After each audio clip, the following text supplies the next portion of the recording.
noticing. It's a beautiful day, isn't it? It seemed as if someone was talking to me. It's okay, I guess, I replied. Just okay, a woman sitting nearby responded.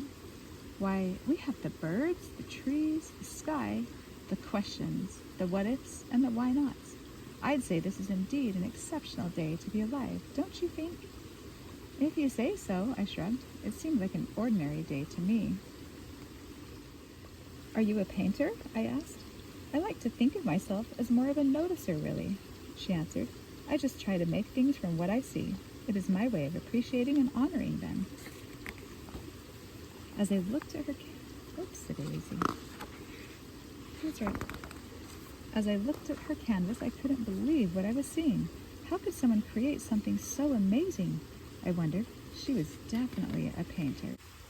She looked over to me and asked, when you look up, what do you see? Clouds? You see clouds? That's all? Just clouds? The painter asked, astonished. I think so, I said uncertainly, as I scanned the sky. Why? What do you see? Oh, so much, she said excitedly. It's like the whole sky is tempting me to be amazed. I see wild horses running free and upside-down castles. I see whales flying like songbirds and a dragon breathing fire. But that's not all. I'm filled with butterflies of excitement. It feels like an adventure is unfolding and I don't want to miss any of it. I stared up, wanting to know what she saw. The more you pause and allow for the extraordinary, the painter explained, the more you find it. And often what we see depends on what we look for. Take this mountain, for instance. She gestured to the horizon. A climber might see a great challenge, a scientist might see the movement of an ancient glacier, and someone else might notice the cool breeze traveling from its snowy peaks. Though we may all look at the same thing, we don't always see it in the same way. That is true for mountains and also for people. When we look at others, we may see their faces or their clothes, she continued, but we are only seeing a tiny piece of who they really are. We often don't notice the important things like their capacity for love, what they hope for, what they dream of, or who they can become. We can often miss the most beautiful parts of them. I wondered what I wasn't noticing. I wondered what I was missing. What do you see in you? Asked the painter. I looked down at my hands, my clothes, my shoes that were a size too big so I could just grow into them. Just a kid like any other kid, I suppose.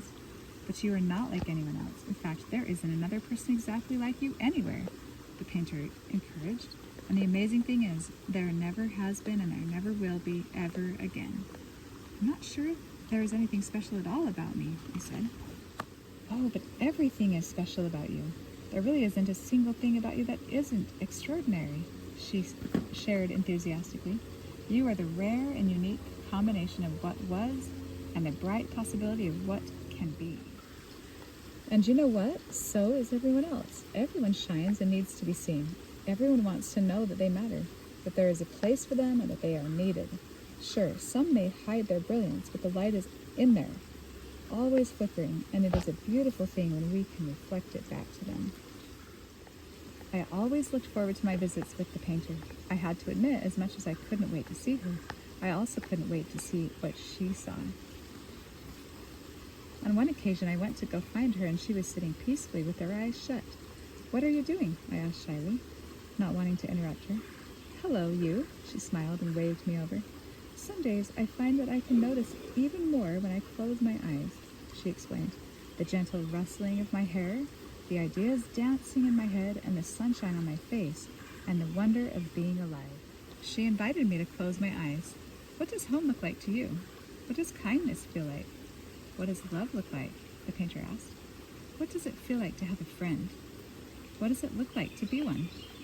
One of the most important ways we see is with our imagination. So many significant things cannot be seen with your eyes, but they are very real, and it is vital that you look for and believe in them. I was filled with a feeling of calm and appreciation. It was moving and wonderful. I sat there with my eyes closed, picturing the people and places and things that meant so much to me in my life.